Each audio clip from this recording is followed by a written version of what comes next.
Yeah, cough right as soon as the mics go live. That's exactly what we need. That's going to be our introduction for this week's podcast. Is just sickly coughing in the microphones.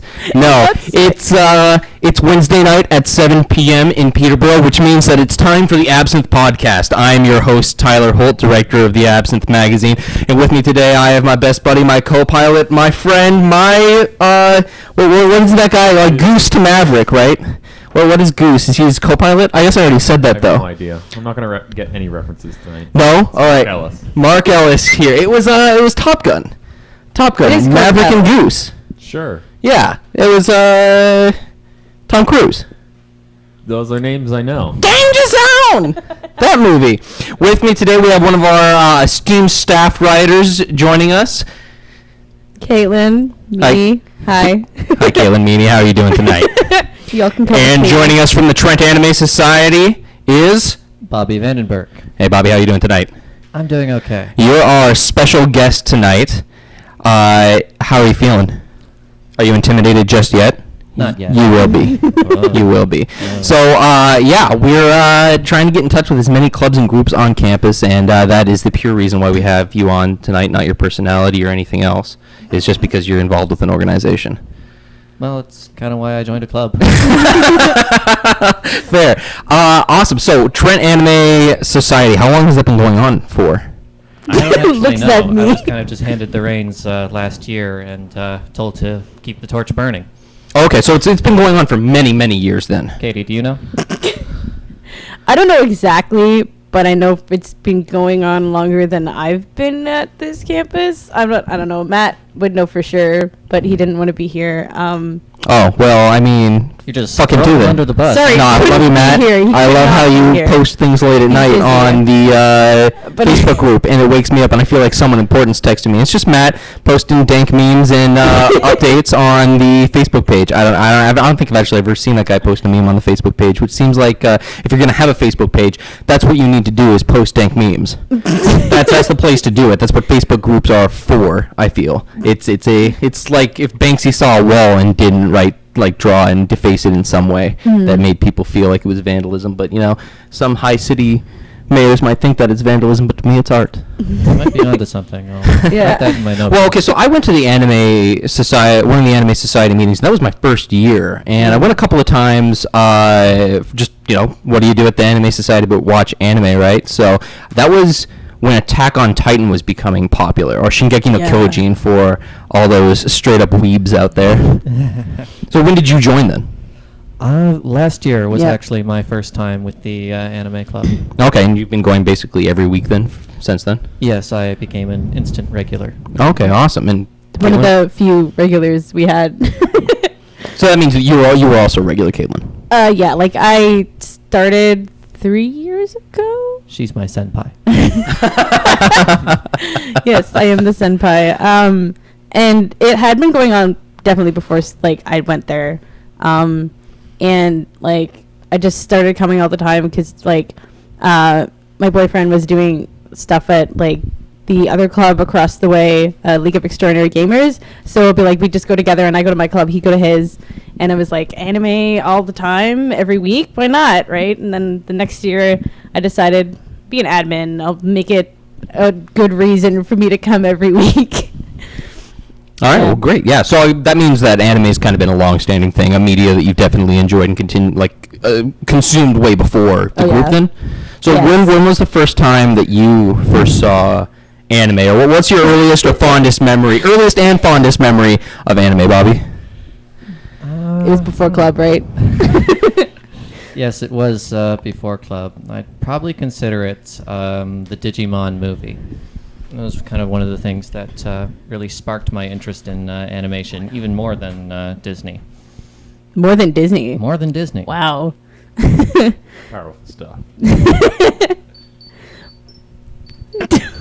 Now you have your sound time. I'll just put that on silent. What ringtone was that? That was the Power Rangers communicator noise. I always confuse that with the Kim Possible one for some reason. Everybody thinks it's Kim Possible. But it's very distinct. Okay, so wait, I'm sorry, what did you say your first anime that you saw was, Kaitlin? I kind of want to say Pokemon, but then I also want to say Sailor Moon because that's the first one I remember. But then Pokemon was part of that. It kind of grew from like Sailor Moon, Pokemon, Digimon, and then Yu-Gi-Oh was definitely a thing when it was on YTV. I was all over that. I didn't really understand the card game. I still don't, but the anime was a lot of fun. I actually played the card game Yu-Gi-Oh far more often than I watched the anime, mainly because growing up I didn't have a TV. Yeah. But then I like card games were huge in my little town that I grew up in, and so Duel Masters, if anyone remembers that anime, which saw basically what happened was everyone saw Yu-Gi-Oh's success because the way that television shows really make money is merchandise, right? And Duel Masters came out, they're like, we are cool and edgy too, buy our cards, and it was actually a far superior game. I would say that in certain ways Duel Masters is kind of like, I guess everything just kind of copies Magic the Gathering, right? Yeah. Probably has like a 36-year-old game or so. Mark, you're a huge Magic player, right? I'm like a Magic player. So if there's like a magician who pulls rabbits out of his hat and then an overlord mage that takes down dragons, where is your Magic talent on that? Where's my Magic talent? On that spectrum? Some guy that's still in the wizarding school, but doing all right for himself, I guess. You're a wizard, Mark. Awesome. Okay, so Anime Society, that's great. So what was the first first couple of animes that you saw at Trent Anime Society? Can we call it TAS from now on? That makes it easier. So what was what immediately drew you to the club, and what kind of animes were you watching to begin with? I think this was fall 2015. I think the big thing that they were showing in Anime Club at the time was One Punch Man. You started that year? No, yeah, you did. Yeah, okay, yeah, I was before you, and I remembered something else. Okay. What'd you remember? Death Parade. Death Parade. Death Parade was like the long-running thing we had like that first year. It was like it kept me coming back for sure. Like it was just every week a new episode came out on Saturday, and like I just couldn't get enough of it. That's what we did, I think. Like, and we're still kind of doing it. I don't know if we're gonna do it this year, but we did it last year, and it was like they go through whatever fall season, whatever's going on in the fall season, and then we'll pick a few, and then if we like them, then we'll just keep going as they come out, and it's just like a series thing to keep people like coming back if they're interested in it and everything. We get a few regulars that way. For those who don't know, anime is broadcast in a series of seasonal quarters. So the next quarter is starting in October, meaning that all of the anime that are airing right now in Japan are going to end, and a whole bunch of new shows are going to start. One of the Anime Club's traditions is putting on all these first episodes in a week as a sort of derby, everything good, everything bad, and deciding what we'd want to keep up with until January. Okay, well that's a great way to introduce you to a whole slate of anime and then weed out what potentially might not suit everyone's fancy. Oh yes, and there's huge amounts of anime being produced in Japan right now. Like every season there's like 20 to 30 shows. Huh. Like 4 times a year, did you say? 4 times a year. It's kind of overwhelming. That seems pretty great, because I mean I have to wait all year for the next season of Game of Thrones to come out, so like if I could get it 4 times a year, I think that would be pretty awesome. Game of Thrones is coming out in like 2 weeks, right? What? Yeah, I think that's what's happening, right? Is in the next 2 weeks the next season is airing. I haven't heard anything about this. I saw it online. I did not check my facts. If anyone out there in TV land knows better, hit us up and tell us. But the production of anime is crazy. But one of the things that's really irritating sometimes is that a really great series will come out, and one of two things will happen. They'll stop producing it because the manga needs to catch up with the television show, or they'll just stop producing it because the merchandise wasn't good or it didn't do very well in the syndication, like with Shonen Jump or Shoujo Beat, which is not the name of what the articles are actually in Japan, but the anglicized names. So, I really love Batum, if anyone remembers Batum. Before my time. Oh, yeah. Batum was freaking great. It was awesome. It's actually a modern anime. I think it came out in 2014, and it was just... Before my time. I was born in 2015, just immediately at 20-something years old, and I just continued going from there. Actually, Benjamin Buttoning in the reverse. I'm actually very new to anime, despite being the president of the club. Very surprising, right? Yeah. Okay, well, then you're going to hate what we're about to do. You're going to have to team up very heavily with Katie in that case. Before we get to what I'm about to unveil, what would be the best way if someone was interested in getting, joining the anime club or dipping their feet into the anime pool and start watching some anime with the group, what would be the best way to contact the group itself and get more information on that? The best way to contact us would be on our Facebook page. We do monitor it and respond to comments and post about whatever we're going to be doing in an upcoming week. Or you're always welcome to just come down Friday nights, 5 p.m., Zoski 117, and join us for one of our screenings. Zoski 117 on Friday at what time? 5 p.m. 5 p.m., okay. And is there an email that's associated with the group or anything like that? No, I don't think we're doing that anymore. We used to, I think we did that. They did that last year or something. I wasn't monitoring it. But they did that last year and the year before, and it was just getting confusing, just like collecting emails and adding them, and just like so they decided to just do the Facebook Doors page are always this year. open. Everyone's always welcome. Club membership is really just whoever shows up. Well, what we'll do is that we'll leave a little comment in the YouTube comment section below to your Facebook page, and I'll also post it on the Facebook page live. Okay. Mm-hmm. Yeah, so we can do that. Yeah, absolutely. Well, I mean, it's just that's one of the best ways that groups, attract people is that you need to get out there and start talking about things. And, if you're out there and you're curious about going into a club, I would definitely suggest, Trent Anime Society, specifically just because you're in a room most of the time, right, watching anime and being able to experience a piece of media with other people, which is basically like going to the movies, right? You have to go to the movies with a whole bunch of people who know you're coming, and it's kind of like friends, right? Mm-hmm. It also helps that the room looks like a movie theater anyway. Yeah, no, that's a great lecture hall. It really is. It could accommodate easily like over 100 people, right? Oh yeah. Yeah, we never get that many. So now we're gonna play with Mark. What I saw your microphone lift there. Like you had an opinion of something. You guys get super popular. Like every first year needs to show up. Yeah, every first year should now go to the Trent Anime Society and just go ahead and sit in for a couple of episodes. Do it because it would be a good social thing for you to do before you get swamped with assignments, but also do it so that we can send the entire group into a massive panic. Oh yeah, that's what would happen to me. The next week, it's like you get so popular after the prank that you have to move to Wenjack. Could you imagine? Trying to rent time in Wenjack is tough. Well, I always see people over at Wenjack, and the most popular first year course is probably Psych 101, right? And did you guys take Psych 101? Yeah. Yeah. In Durham. Well, me and Mark, Yeah. it was with Hugo, right? Yeah, that's right. And that class was smashed almost every single week. It was packed every Yeah, time. you're still, when you're first year, you're still under the illusion that you have to go to every single class. Go to your classes, kids. Don't listen to me. You need the education. It's true. Going to your classes is hugely important, but they had the overflow room running as well, and that got really full as well, apparently. Oh yeah, I totally forgot about the overflow room. Yeah. That was something that totally slipped my mind because I never went to the only time I ever went to the overflow room was for the exam, and because you're placed in the overflow room, you're not given a choice. You're assigned. Anyway, so what we're gonna do is I have a little menacing piece of paper here, and we're gonna play a game that I like to call "So You Think You're a Weeb." Oh, dear. Traditionally, when we play quiz games, they have 10 questions, but I could only come up with 6 before we had to go live, so that's what we're going to do.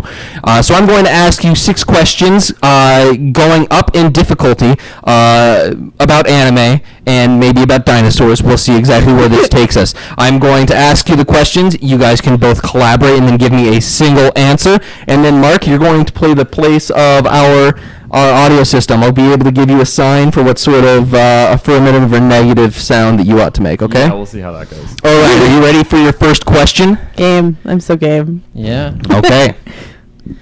Believe it is which anime protagonist's signature catchphrase? Naruto. Right? Yeah. Ding, ding, ding. There we go. It's affirmative. That is correct. Uzumaki Naruto from the acclaimed series by the same name, Naruto. Do you know Naruto, Bobby? I have not seen any Naruto. No Naruto whatsoever. Well, I've watched one episode, like half of an episode 375 of Naruto Shippuden, mostly because of a guest animator who was doing an action scene for them. It's just a huge anime, and I think that is primo for people who were like, roughly in middle school to watch. But yeah, it just ended a couple of months ago, or like last year, something like that. My time frame is, I don't remember those sorts of things, but it was a great anime. It was basically kind of like the DBZ of the most recent generation. Yeah. So, all right, you ready for your second question then? Yep. Okay. Which anime has the most episodes? One Piece or Fairy Tail? One Piece. I think One Piece definitely came out first, and One Piece is at like 700 and something. Yeah, and I'm pretty sure Fairy Tail might be, Yes. maybe 400, 300 by now-ish, unless it ended. I don't know. The answer is One Piece. I thought I was going to throw you off because Fairy Tail is a huge, massively popular anime that you either know the answer immediately or you don't, because you're not, whenever you approach an anime, like which one you're going to watch next, I always judge anime by how many episodes. I'm like, oh, okay, this is 12, I could get into this. Or, oh yeah, 24, that's fine. If I see anything above like 60 episodes, I'm like, I can't do it. I can't commit that long. You got to commit to Hunter x Hunter, though. You said you would. Yeah, I'm watching Hunter x Hunter. Actually, hey, let's talk about that for a little while. Let's pause our game and talk about. So, one of the things that you do specifically with the Absynthe is that you do reviews and overviews of anime series. And your most recent one, let's not talk about the upcoming issue because it's not out yet. Yep. But let's talk a little bit about the September issue. You did Hunter x Hunter. Yes. And so that's a fantastic anime. I started watching it as soon as I read your review. So you want to talk a little bit about Hunter x Hunter and your just as an anime or as a show in general? Yeah. Bobby's seen all of it too, right? I haven't seen all of it. I haven't watched the 13th Hunter Chairman election arc. Okay, so you're through most of it though, so we won't be spoiling much. No. Yeah, okay. But how did you get through like first 10 episodes though, Tyler? In one night. That's how I did it. In one night. That's how I got through all 10 episodes. It's like 5 hours. That's always how I have to split it up, is like if I'm going to commit. Actually, for some anime, like a standard episode of something is usually about, you consider it's going to be 30 minutes. But if you skip the intro and outro, which my rule is you always have to watch the intro once. And usually you have to watch that on the second episode because the first episode's extra long and usually doesn't have the intro. You can, like an anime episode can be 22 minutes. Which is pretty standard for actually a lot of shows, is that they'll be broken up in 2 11-minute blocks, then you'll have commercials in between. That's a little bit of nerdy television trivia. It seems fair, yeah. But then you can get like 3 episodes done in an hour, and that's great. So yeah, I watched about the first 10. I watched until they got to the end of the Hunter exam. And we're going to keep things spoiler-free as much as we can here. So that you haven't seen everything yet. I haven't seen everything, and I'm sure that after people hear you talk about it, they're going to want to go and watch your review, and after they read your review, they're going to want to go and watch the show. So, because that got you watching the show. Oh, it's great. The art is one of the things that immediately drew me in. Yeah. Yeah. It's definitely better than the 90s series. I never watched... There was another series that they did first in, like, 99, I think, and that was their first attempt at adapting the manga. I don't know how long the manga has been around specifically. I have it in the article. I forget. But that 1990s, I think. Yeah, early 1990s, I think. Yeah. Yeah, but it's kind of, if you go from like the 2011 series to the 99 series and look at the art, it's kind of cringy because it's. Most animes that were produced during that time definitely were. We'll talk a little bit about my favorite manga and how terribly it was transferred into an anime. But continue. But it was like, it's kind of similar, but some of the colors are really weird. So it's just like, I think they changed this character Hisoka's hair in the like 90s one. It's like. It's a scary ass villain right there. I love him so much. Like he's scary ass, but I mean like he's like a love to hate character. He's very much like the Joker kind of in a certain way. He's almost like an anime Joker in a very lighthearted way because Batman's framed in this very dark world. They dress him up like that. Yeah, they definitely dress him up a lot like that. But one of the things that really kind of drew me in is that it reminded me of Dragon Ball and Dragon Ball Z. Yeah, that's how it sucks you in though. It sucks you in as like, oh, this is a shonen anime. You know these themes. Like it like dropped a whole bunch of the crappy stuff that I don't like about shonen anime, like people staring at each other and just doing exposition and exposition and exposition. If anything, they do a little bit of exposition that's going to explain the action, and then they just do the action. And if they're going to do any sort of fighting or drama, it seems like it's off screen. Yeah, it's good because it like. Sometimes it'll feel a bit annoying if you get far enough in the series that it's just a lot of narrator talking, but it's relevant narrator talking. It's not wasting your time or anything. So I'm going to explain to Mark, just Mark is going to be the function. He's our audience member, though, the one out of the loop for anime world. So Mark, a shonen anime is a show. They have 2 words in Japan. They have shonen and shoujo. Shonen means boy, shoujo means girl, and they use these to basically genreize. They use it to split up anime basically into 2 sections: boys comics and girls comics, or animation shows. And so one of the things that's marked about shonen anime is that it's a lot of action, but the reality is it's a lot like the early Ninja Turtles cartoon show where the opening looked really cool, but then the actual animation and show itself was a lot of people standing around talking, not doing shit. So, animate, I guess. Which is basically also like, if you ever saw Lost, that's how shonen anime is, only not quite as interesting. It's just a lot of people standing around and nothing gets done or answered. So if you're into, if you're masochistic, shonen anime is for you. And then what's marketed about shoujo anime is romance and poor art. Sometimes Brutal. poor art. Sometimes it's pretty amazing. Like I like some shoujo for their art. Shonen Definitely. and shoujo mostly has to do with manga serialization because they're published in like monthly collections, and it has Right. to do with what their markets are. Yeah. As opposed to what their genres are. For example, there are shonen romances, and they are marketed in shonen books alongside action series and whatnot. And there are shoujo action comics. Yeah, well, we'll talk a little bit about specifically shoujo action in a little bit. But, yeah, so it's just kind of how genre is split up. We could go on for a long time about just how manga and anime is produced, because it's one of the most interesting production systems to me in the world, because it's very different from how we create content that is around comics and that are produced in North America. Like there are some shows that are produced out of the DC and Marvel worlds, but it's not the same as what's produced in Japan. And the way that they do their numbers, it's huge. It's a fascinating production model. But we're going to go on, and actually, so going to what we were just talking about, are you ready for question 3? Yeah. All right. Mahou Shoujo, or Magic Girl, is a cornerstone genre in anime. Which hit 1990 series is said to have been the modern originator of the genre?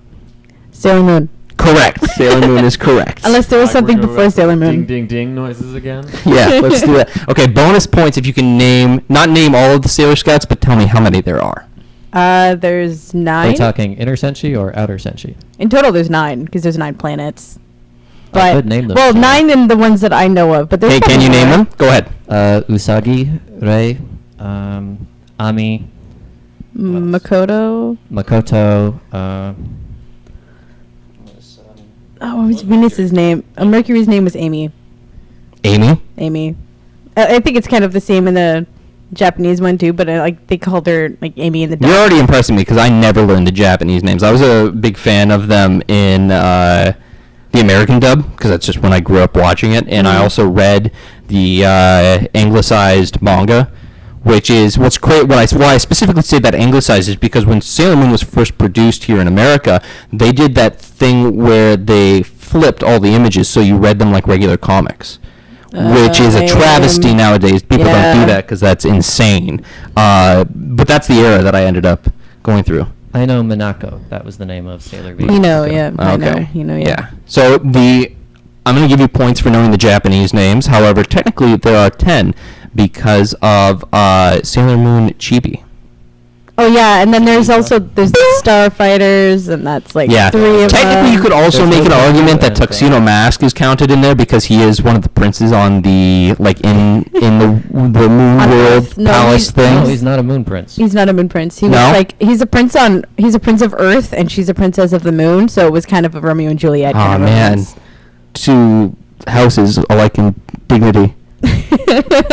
I don't know where you want me to go with that. That is a Shakespeare. I mean, go with it where you will. You could have said anything, and you could have said any Shakespeare line. You could have just been like, "You vomitous mass," or "You one trunk inheriting slave." Some King Lear in there. Yeah. That's all right, Mark. I only know all of this really because of like Crystal, because it kind of followed the original stuff from the manga, and like I'm learning more about it as I actually like go through it.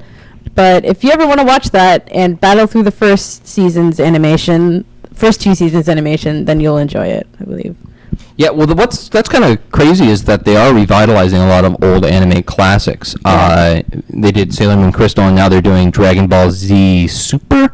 And they also did Dragon Ball Z Kai. I thought Kai was like the main revival. I forgot about Super. Kai was a quite a long time ago, and Yeah, it actually was. started with the Cell games. So I thought the animation was good. I liked seeing Saiyaman again in like new animation. However, I've heard that Dragon Ball Super isn't that great of animation. That it's actually kind of cheap. But I don't know. I haven't watched I prefer Dragon Ball over Dragon Ball Z. I prefer Hunter x Hunter over Dragon Ball Z. I prefer Bleach over Dragon Ball Z. Said no one. I liked it a little bit. Like, my ex watched it a lot, and I was like, I liked it nostalgically, kind of. But, I mean, I wouldn't watch it just to keep going with it or anything. Okay, so from Dragon Ball Z, are you ready for your fourth question? Yeah. Okay, fourth question. Dragon Ball Z is acclaimed as America's #1 animated fighting show. But which treasured Chinese classic inspired the series? Looking at me. Mark? I don't know that.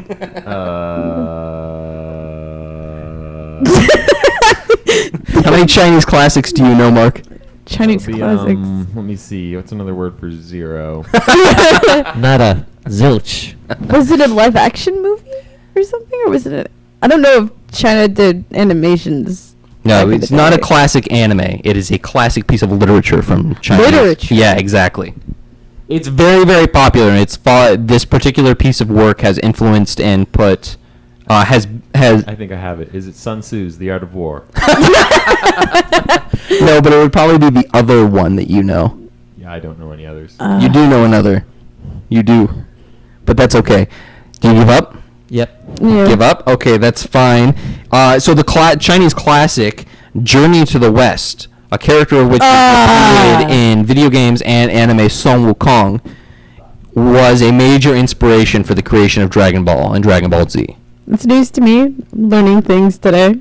Yeah, so that is the answer, is that it was Journey to the West. You know, I'd written down some extra things here on my paper that I totally skipped over. I'd like to go back to them just because I think it's really, really interesting, is that, so I asked you about the episodes for One Piece and Fairy Tail. One Piece has 710 episodes, approximately, right now. I don't think the anime is over. And Fairy Tail has only 275. Yeah. The anime with the most episodes... Okay, so to clarify when I say this, the anime with the most episodes that roughly come in at about 10 to 20 minutes each episode is a show called Nintama Rantaro with 1,948 episodes. Oh my god. The series with the most episodes that has been syndicated here in North America is Shin-Chan with 9,008 episodes. Oh my Closely god. followed by, and I would argue that this is a lot more popular, Case Closed with 832. Yeah. One of our former admins is obsessed with that show, and she would recommend it to the ends of the earth. Yeah, sure. I really like it. That just sounds like an astounding number of episodes. Yeah.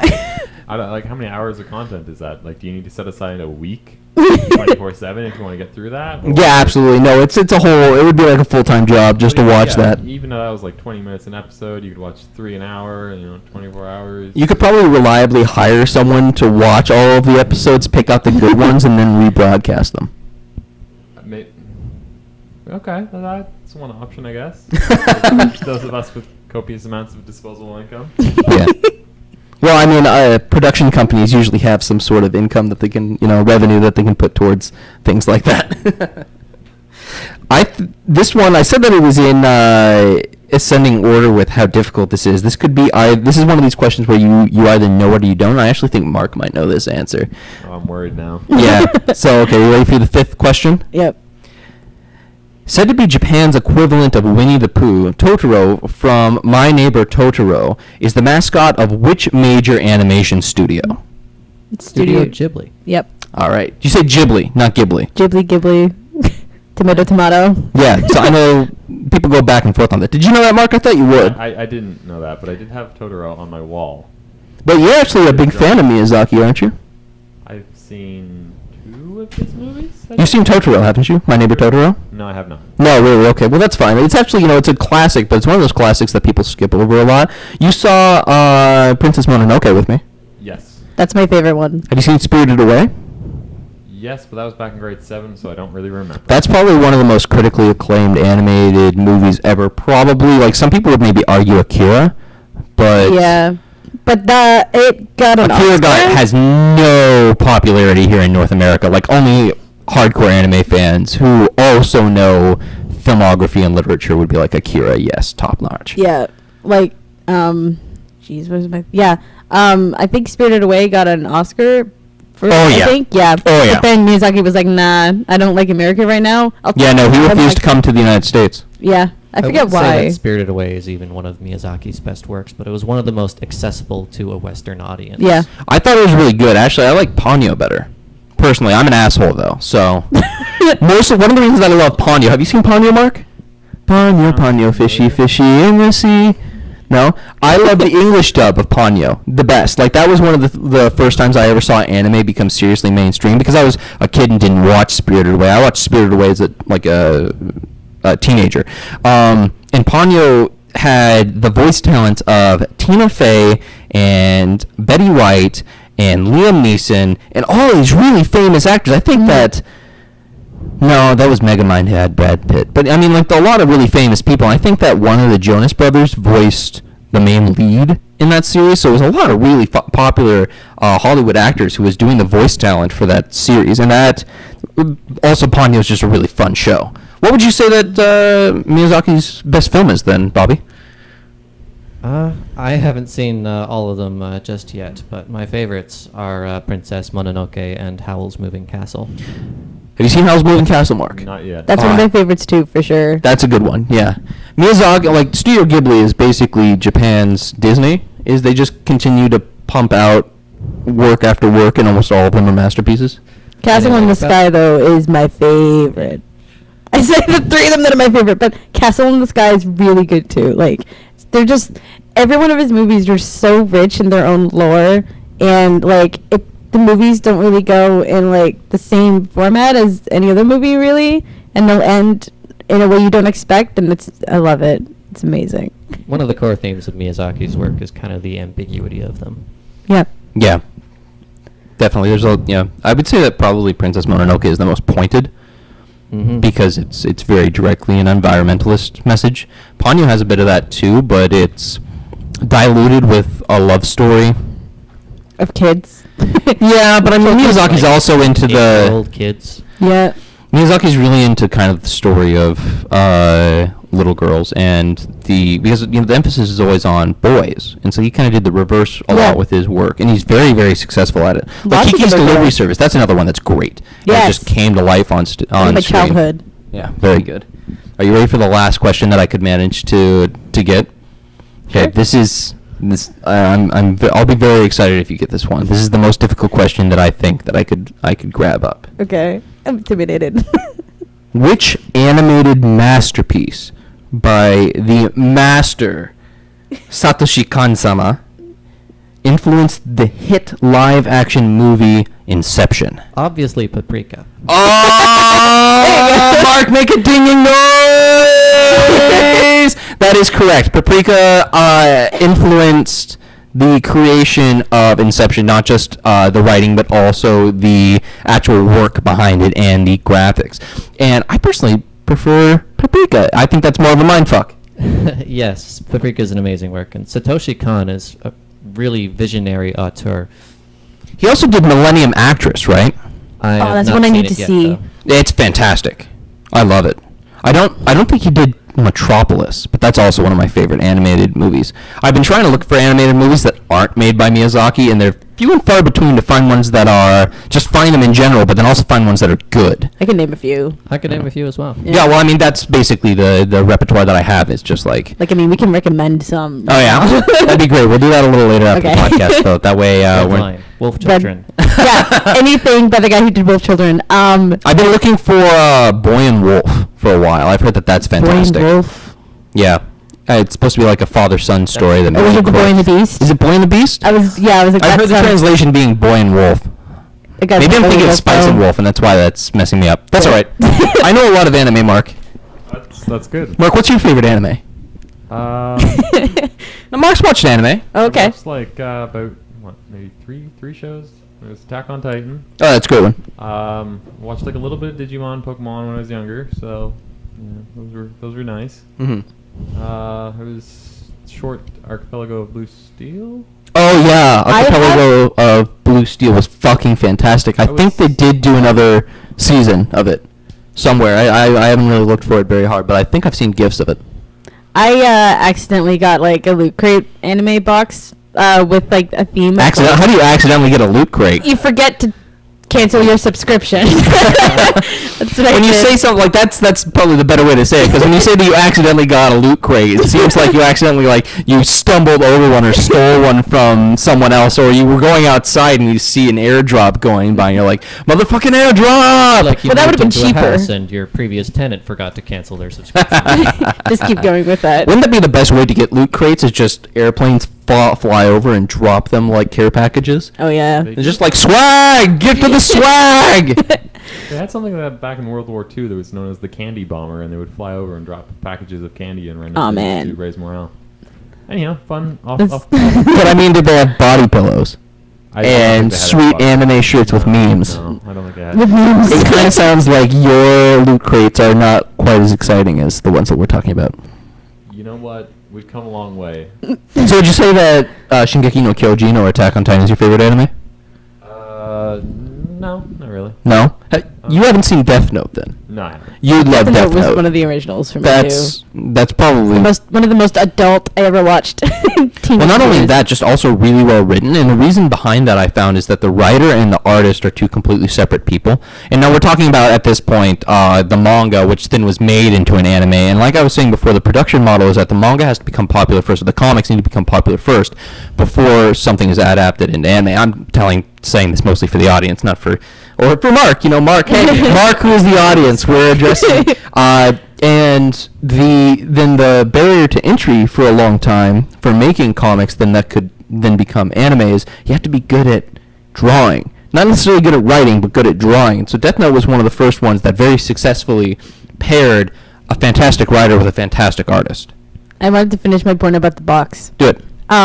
You guys were talking about Archipelago of Blue Steel. Yeah. The one that I accidentally got. There was like a theme. What was it? It was like Squadron, and I got all these things from these anime I didn't know. But the manga was that series, and that's one thing I would keep because free book, right? Like, can't go wrong with a free. It book. was on Netflix for a while. I don't know where it's gone now, but it was. It might be there. If you like cute girls and big battleships, then you'll like this anime. And when I saw it on Netflix, I binged most of it. Like, I went halfway through, and then I'm like, I think Mark would like this. And then the next day, he's like, oh yeah, I finished it. What more you got? You got any more of that?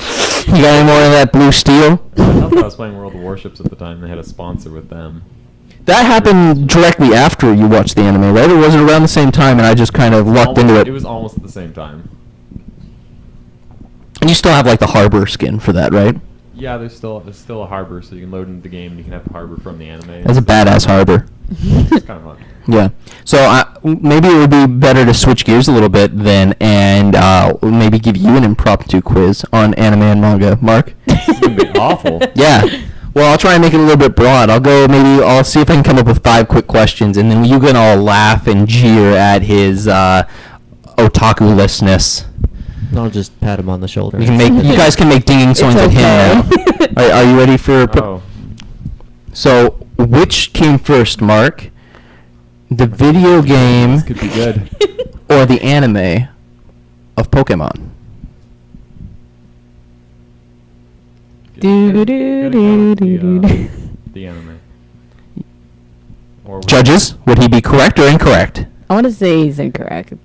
I don't actually know. What? No. Okay. So the video game made by Nintendo came first, and then the anime was made afterwards. That's fair. Yeah. Good question though, I was because some people might not know. the cards, I guess.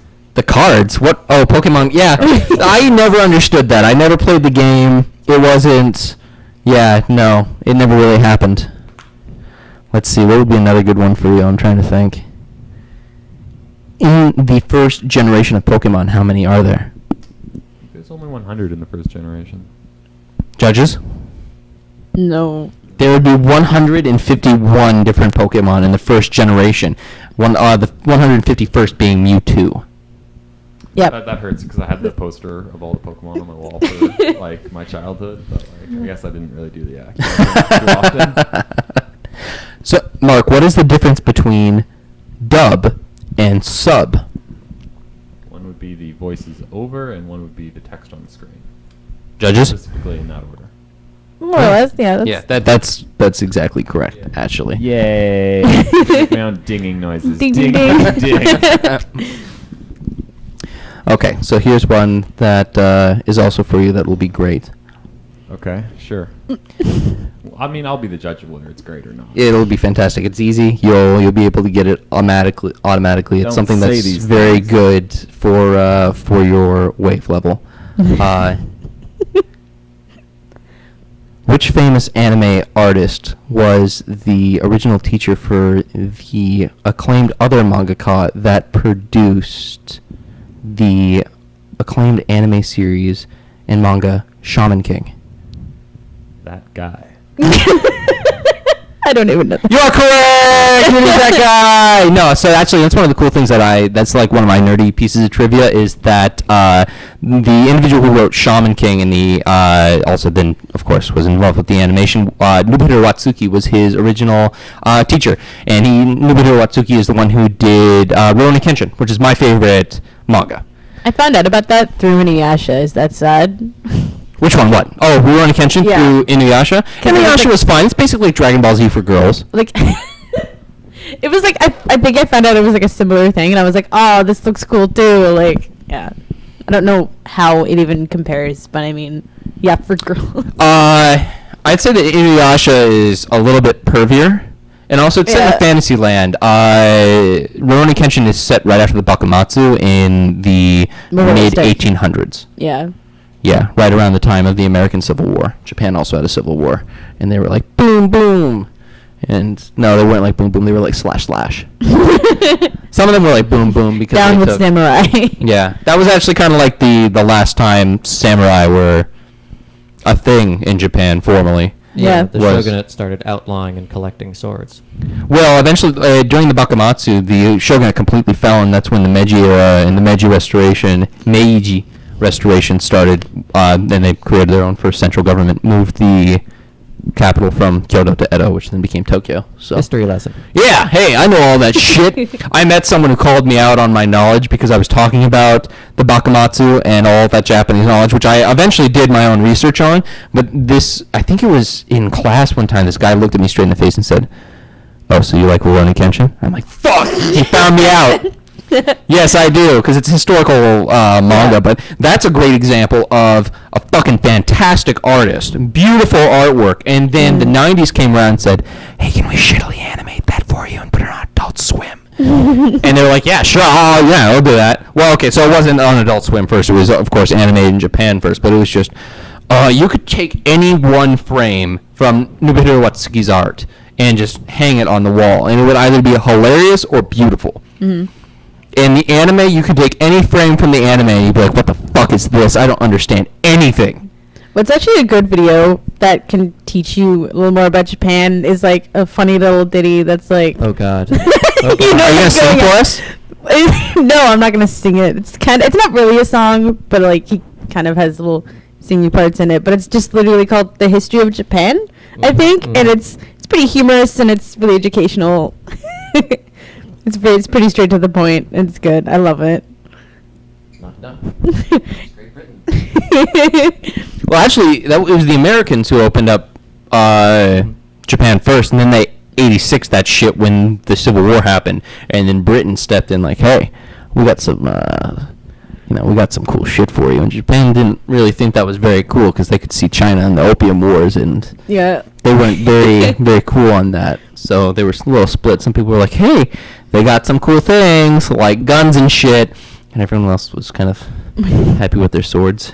Guns and clocks. Yeah, it talks about the shogunate and samurai and like the emperor and how like the emperor didn't really rule Japan at one point. It was just like shogunate or something like that. It's interesting. But they still let the emperor dress like an emperor. Yeah, because he could do things. I don't remember. Well, it's the same thing as like the Queen of England, right? So. Yeah, that's all she is.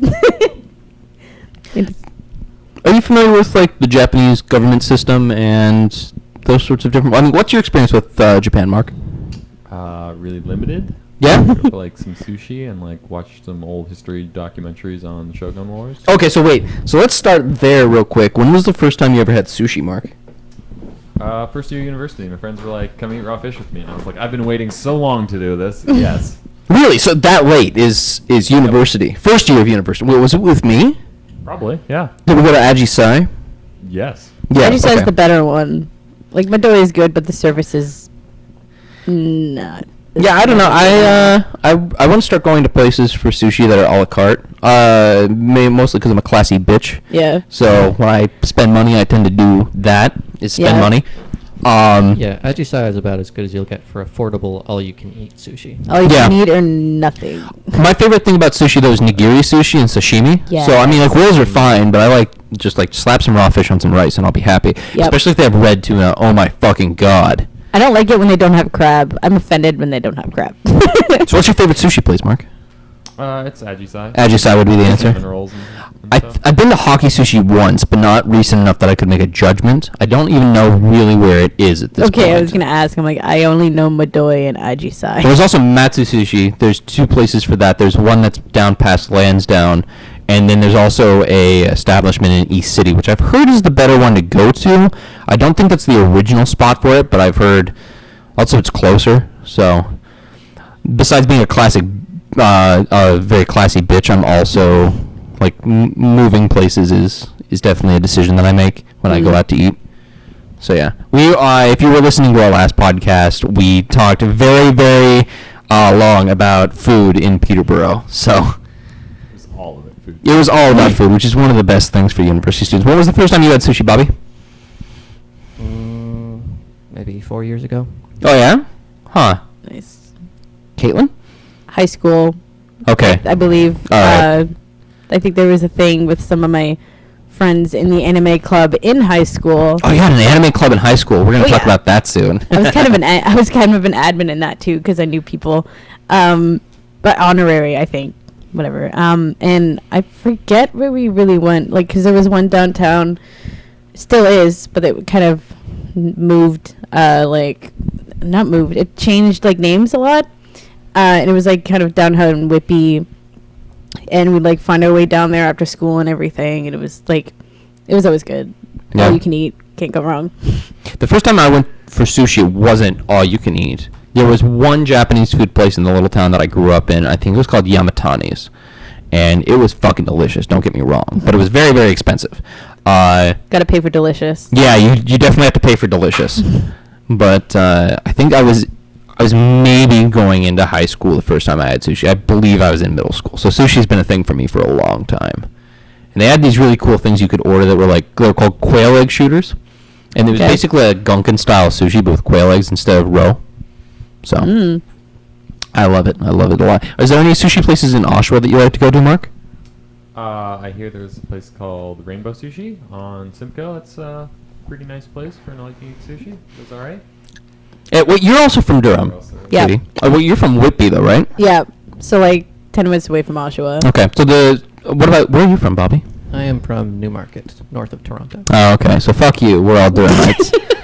No, my parents live in. I mean, not my parents. My grandparents lived in Newmarket, so I've been there before. But I lived in Ajax when I first immigrated here. Everyone listening, I'm an immigrant. You might not be able to tell, but I'm from California. And I lived in Ajax, and I worked in Oshawa, and there were some times where I had to bike home from Oshawa to Ajax, and I'd go through Whitby. Yeah. And Whitby has this little dinky downtownish area, much like Peterborough has, only it doesn't seem as nice. Literally 2 seconds and you're out of it. Yeah, exactly. I know, because I would be down there on a Friday night pedaling my little ass back to Peterborough. I mean, not Peterborough. That would be, no, Ajax. I'd be going to Ajax. That would be a journey. That would be a journey. That would be rough as shit. And I'd always pass like this country-themed club that people were stupidly waiting outside of all the time. Downtown? Yeah, downtown Whitby. It's always changed themes. It's not even a club anymore, actually. Is it not? It went, I don't remember when it was like that, but it had like an Egyptian theme to it, and then it was just called like the venue or something, and then there was like a fancy thing that had to do with billiards, and now it's just like a little office, I think. I don't know. It's like another business that was in downtown moved into it. I don't know what they do. Oh yeah, that's something that I definitely bond with Mark over is Oshawa in the Durham region. Oshawa, Durham region. Yeah, they're all right. Yeah, yeah. Well, that's how we kind of became friends. As I saw your name tag and it said Oshawa, where you're from, and I just went up to you and went Schwa, and we've been friends ever since. Schwa. That's basically how it went. I had a really shitty job flipping burgers at a Five Guys down on Stevenson near the OC, which is not as cool as the television show OC, which is saying something because the OC isn't very cool. So, but the mall is like cool enough for people. Yeah, it's the Oshawa Center. That's what the OC. It's better than going all the way to Pickering. So yeah, even I don't even know how well Pickering is doing, but I hear that it's like not doing very well financially. Well, they have the nuclear plant there, so I mean, yeah. I think that Pickering in general looks better than Ajax. Ajax is just strip malls and strip malls everywhere. Yeah. Yeah, and body homes. The closest I get to Ajax is when I get to run through it.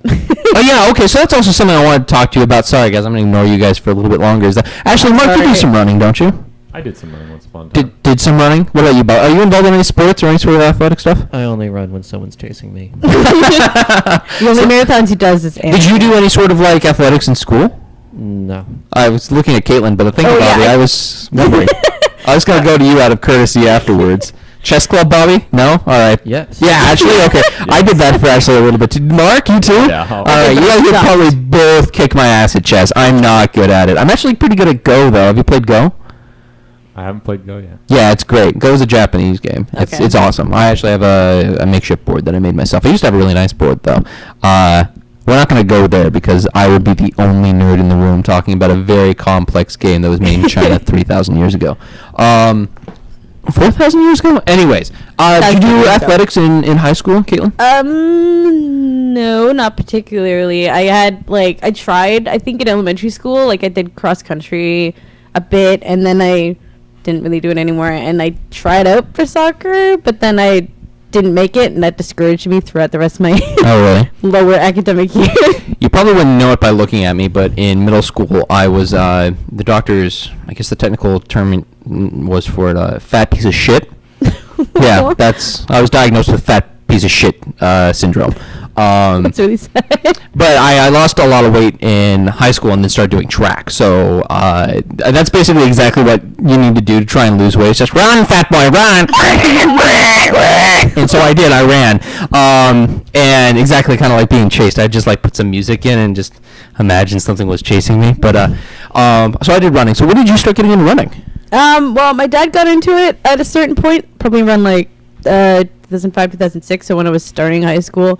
And it was a thing that he started, like he ended up having to get braces, and he couldn't eat a lot of things that he used to eat. Like he used to have chips and stuff all the time, and he had he was pretty heavy, and he just stopped doing that because it was a pain in the ass. He stopped, and then he just dropped the weight really fast, like so much that people at his work thought that he was sick, and it's like, no, he's just like not eating junk food anymore. And then he started taking up running. He used to play basketball in high school, so he used to be athletic, so I mean, I kind of give him that a little bit, but he did a lot of marathons. He qualified for Boston, and he did like the Boston Marathon like 6 years in a row, and I only went with him like 4 times, and he kind of like got me into it a little bit. They had a thing, he was in a couple of like running clubs that went with like stores, like the Running Room is a store that has something like that just like run once a week or something. And then he went to Running Free in Ajax, and that's where we run from. Okay, I've heard of that. Yeah. So you said the Boston Marathon. Yes. That's an intense marathon. It's just flat as dicks, and you just run. And most people would think, oh yeah, you're fine. But the thing is that if you run a really good marathon, you kind of want hills and stuff. I heard there are pretty crazy hills in Boston. Huh. No, my experience with it was mostly flat. I mean, you can't really have them mostly unless you're out like doing some sort of crazy marathon in Utah, which would be really hard to do in a petticoat. But I'm laughing at my own joke. That's not proper in any way, shape, or form. Yeah, no, because if you're running and just I always like put, whenever I'm on a treadmill, I always put the incline up like 1 by 1 or 2 because it works different parts of your legs. Yeah. So how many years have you been running then? I want to say maybe like running in general, since I started playing soccer when I was like 4. So we'll count that too. All right. I mean, we'll just and we'll cut out some time in between. Yeah, recreationally running probably since beginning of high school. Okay. Yeah, but I mean not constantly. I've only started doing it constantly like recently because I'm like getting myself out to do it. Okay. Yeah. Yeah. Do you use music or do you just go? Music. Oh my god, I can't go without. So I started running my sophomore year of high school, which is year 10, and I didn't use music for a long time. I would go out for 10-mile runs, which is motherfucker. I only know K. 20 kilometers? Jesus Christ. Because a 10K is 5 miles. Yeah. So 10 would be, so it'd be a little over 20. It was good though. It was really good. I used to do that all the time, and now that so my peak basically of physicality was when I was 17, and now that I'm 23, I'm really feeling it. Yeah. My legs hurt if I don't run. That's basically why I do it now. Yeah. I'm trying to go to the gym, but I mean, it's hard, man. It's hard. It's free for students though. Yeah, no, the gym's great. I do like going. I like to try and pretend that I can lift. So. Yeah. Mark, do you go to the gym at all? You take advantage of that? I'll tell you what, I could lift in high school. Lift well. Oh, yeah. So your girlfriend was telling me that you did that in high school, that you took like some sort of class where you were doing like serious lifting. Yeah, so there's the personal fitness class in high schools. Yeah, we didn't have that. Kind of every other day. My school had it too. And like a kind of 2-mile run, start a class for your warm-up, and that was kind of like what you did for like, yeah. I don't know, I guess an hour class or so. Well, yeah, you do a 2-mile warm-up that's going to take you about 20 minutes. Exactly. So it's like 20-minute run, and then you like go to the weight room, and it's like, well, this is great because half the people are just lazy and don't actually want to do anything. And then you can just take the machine you want. Did you use machines mostly, or were you free weights? I use mostly machines. Okay. I mean, like that. What I've been trying to get into is squat rack. So I've been looking at some things for like how to do a proper squat and exercises involved with that, because I've heard it's basically the perfect workout besides the push-up. That is, if you're going to do weights, squat rack is the best. What are the 3 best anime characters for doing squats? Well, we already know the first one, right?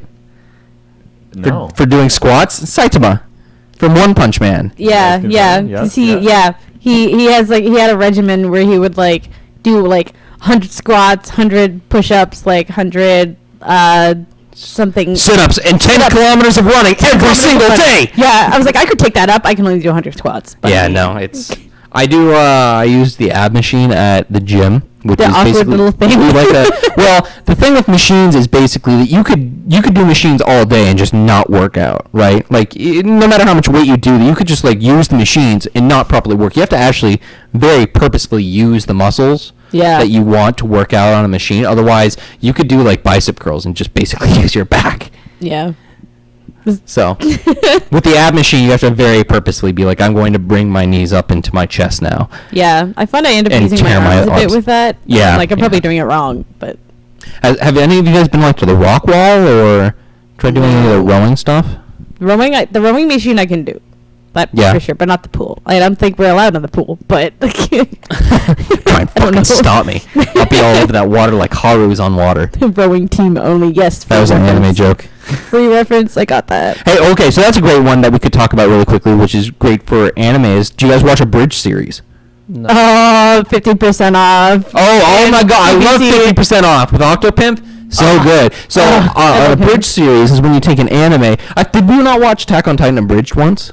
I feel like we did. It's good too. If it was like one episode, then yeah. It's only one episode. So, and a bridge series is basically someone will take an entire anime and abridge it into a couple of episodes, and then they'll make jokes, usually playing on either things that are genre, something that is like a modern, like a recent humor, or just like other satirical crap, or plays on the anime itself. So.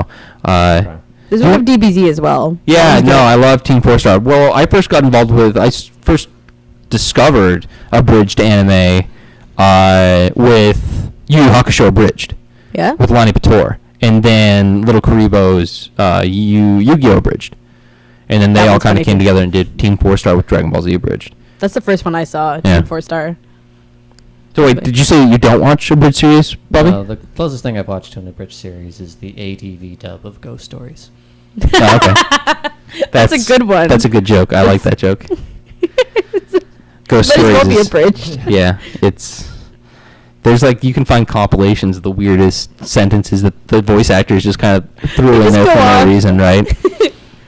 You want to explain that? Yeah. Whoever's explain it. Okay, the story behind the Ghost Stories dub is that the Japanese producers were really desperate to get their anime sold to an overseas company, that they were packaging it with other shows, and just for anyone who would buy it, and they put put in the contract that they could do anything they want with it as long as they released it to a North American audience. And what ADV Dubs did is they essentially got their favorite voice actors in a room together and told them to do anything. So this is a dub that's entirely ad-libbed jokes. It's extremely offensive and rude and hilarious. I'm gonna have to look. I know that there are compilations. I haven't paid a lot of attention to them, but that's fucking awesome, isn't it? Yes. So, wait, how old are you, Bobby? I am 22. 22? Okay, so I'm still the oldest in the room. That continues to surprise me, but that's fine. I'm 23. Didn't we confirm that I was older at Wait, how old are you? 24. You're 24? Yo, yeah. Oh man, you're like a little chibi. I can't, no one knows. 24, really? You turned 23 this year? Yeah, I turned 23 in July. Yep. So you turned 24 this year? I'm in January, yes I did. Okay, alright. So well, you have to forgive me because when we did our staff meeting, I was pretty well bevved up. I made pizza for everyone for our first. Yeah, thank you. I appreciate that. And then, like, as soon as I put the pizzas in the oven, I'm like, well, I'm gonna open up this bottle of wine, and just kept going. So that's one of the reasons that you should be a staff member with the Absynthe and submit to the Absynthe. Is that if you submit enough content, we'll invite you to our staff parties and get you a little liquored up. Tempting. Staff parties are fun. Yeah. You should advertise like that. Why not? Shameless self-promotion. It's at my house. I don't care. But yeah, so I'll have to look up some of that information. I haven't really spent time. I think there was another one that was made, like a serious anime that was made surrounding ghost stories. I think Ghost Hunter, and it was similar. It's just real shit animation, but it didn't get an English dub. I don't think so. Do you know about that one, Poppy? Ghost Hunt? Is it Ghost Hunt? I know of it, but I Ghost Hunt, that's it. Yeah. I haven't seen anything from it. I heard of it. That's kind of a fringe anime where people don't know a lot about it. So it's kind of funny because when you say like no one, when you watch regular television shows, or people are like, oh yeah, I like to watch horror stuff. No one expects of someone in that quote unquote fandom to know every horror movie. Yeah. And I mean, I would consider myself a horror aficionado, specifically just because I love the Hannibal Lecter series. But it would be like, Mark, you're really into D&D and Pathfinder, but you don't know every single rule, right? Well, you don't know.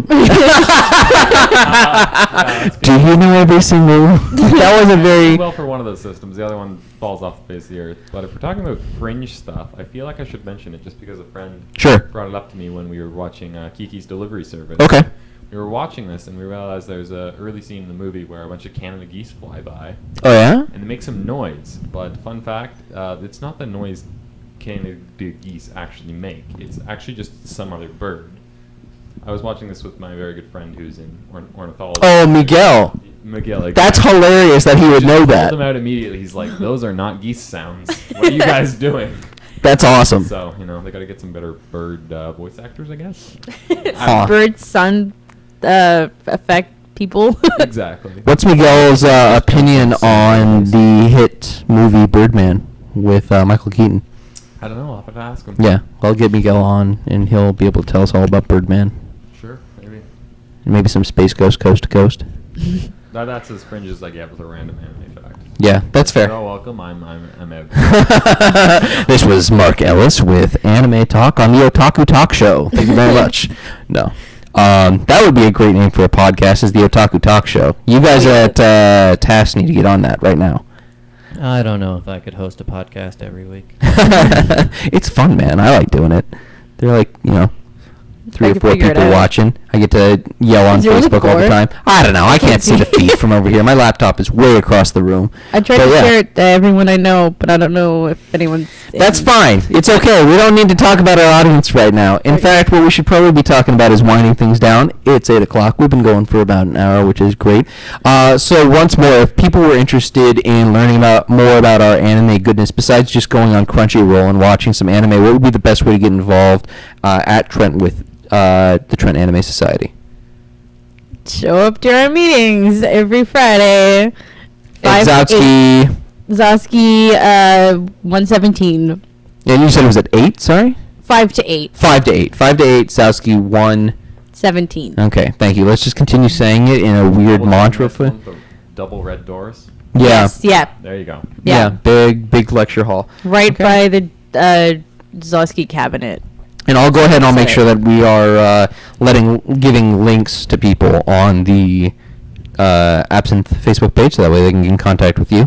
And also, like I had said previously, though, if you are interested in writing and submitting to the Absynthe magazine, or if you're a club and group that might be interested being on the Absynthe podcast, you can email us at trentabsynthe@gmail.com, and I will get back to you when I feel like it. Anyways, this has been another great episode of the Absynthe podcast. Thank you very much, Bobby, for coming on. Kaitlin, we hope to have you on sometime soon again. Yes.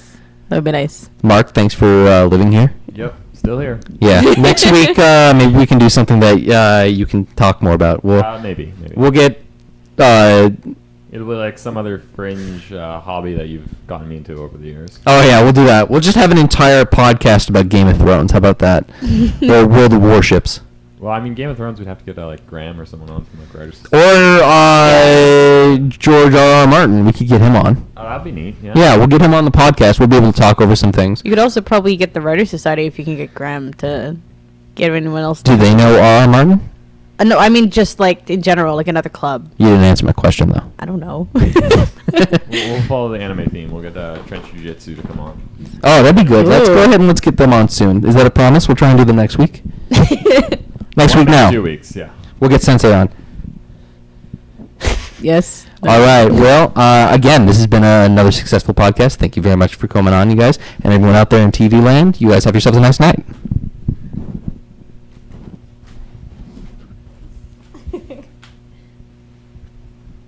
We're still live. Don't say anything yet.